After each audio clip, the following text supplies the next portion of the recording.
Hey Papercrafter, welcome to another Design with Joe video. I'm Joanne Rogers, a Stampin' Up! Demonstrator in Central Alberta, Canada, and I've been designing with you in mind since 1999. Today I have another Joe Tips video for you. This one is, what is an embossing buddy? You may hear that in the stamping world and certainly in the Stampin' Up! World, so I want to tell you exactly what it is and how you should use it. Let's get started. This is an embossing buddy from Stampin' Up! And what it actually is a little muslin sort of cotton pouch that's sewn on either end, and it's full of anti-static powder. And what it does is it removes static from your cardstock just before you go to stamp it and then heat emboss it. So let me tell you why you might want to use one. I have two different stamped images for you. This first one, I did not use my embossing buddy on. So I didn't rub it over, and what results is that my embossing powder stuck to little bits of static that were on my paper. And when I heat that, it actually melts on and you cannot remove it. This one, I did use my embossing buddy, and hopefully you can see that there are no little white dots that don't belong to the image. Your embossing buddy works best when you're working with dark cardstock.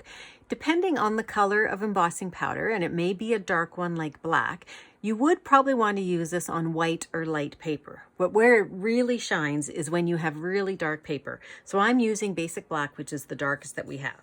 With the pouch, what you want to do is you want to actually rub it lightly across. I have seen where you could pounce it, and when you pounce it, let me just show you what happens. Oop, it just falls.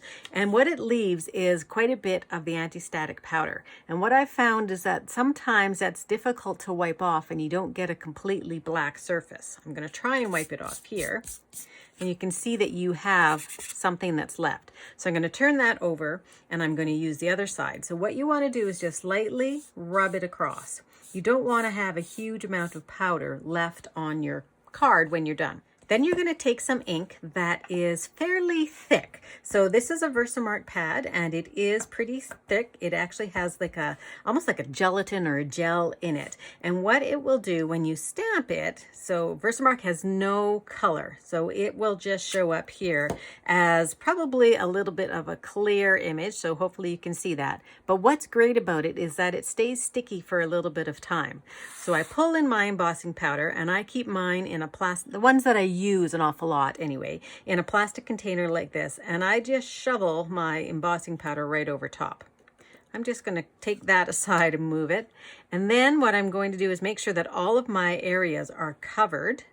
So I'm going to give it a good amount, and then I give it a flick, and when I give it a flick, some of the excess pieces will fall off. Now I do have another video that tells you exactly how to get rid of those extra little bits of embossing powder, but generally what I do is I take a paintbrush and I remove them.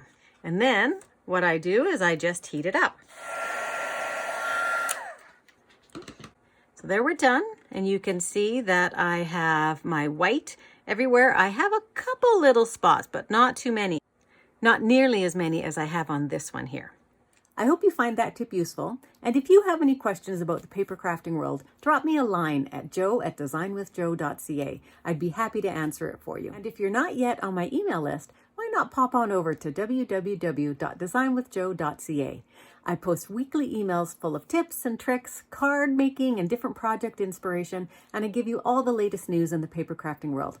Thanks very much, and have a great paper crafting day. Bye-bye.